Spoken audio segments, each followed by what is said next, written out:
నమస్తే, welcome to RP7 TV news. Easter పర్వదినాన్ని పురస్కరించుకొని ECIL first CSI hollow cross church లో పాస్టర్ రాహుల్ పాల్ ఆహ్వానం మేరకు చర్చ్ లో ఈస్టర్ వేడుకల్లో పాల్గొన్న BRS పార్టీ మల్కాజ్గిరి పార్లమెంట్ అభ్యర్థి రాగిడి లక్ష్మారెడ్డి ప్రత్యేక ప్రార్థనలో పాల్గొన్నారు.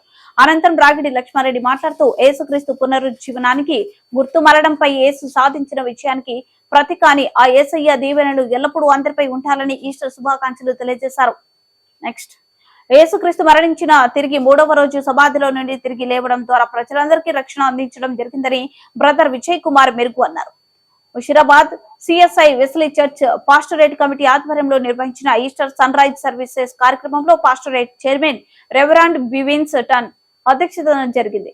ఈ సందర్భంగా జరిగిన కార్యక్రమంలో విజయ్ కుమార్ మెరుగు ప్రసంగిస్తూ లోక పాపముల నిమిత్తమై మరణించిన తిరిగి ఈస్టర్ రోజు సమాధి గెలిచిన యేసును హత్తుకొని జీవించాలని ఆయన ద్వారానే పరలోక రాజ్యమన్నారు. శాంతిని స్థాపించేందుకు క్రీస్తు జన్మించాడని మరణాన్ని జయించి లోకానికి రక్షణ ఇచ్చాడని క్రీస్తుపై విశ్వాసం ఉంచితే మరణం తర్వాత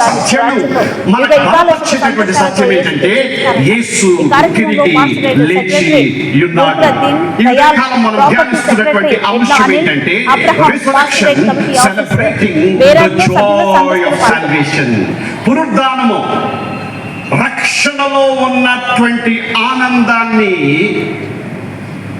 ఆనందించుట. ప్రైజ్ ది లార్డ్, హల్లెలూయా.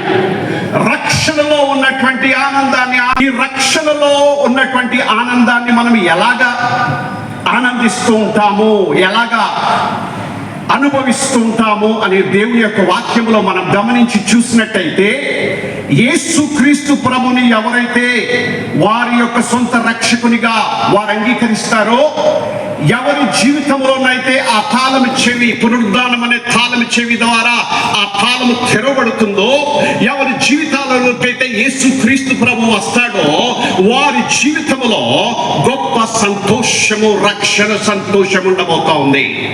ఈ రక్షణ సంతోషము దేవుడు మనకందరికి కూడా ఒక వరముగా, బహుమానముగా మనకిస్తూ ఉన్నాడు.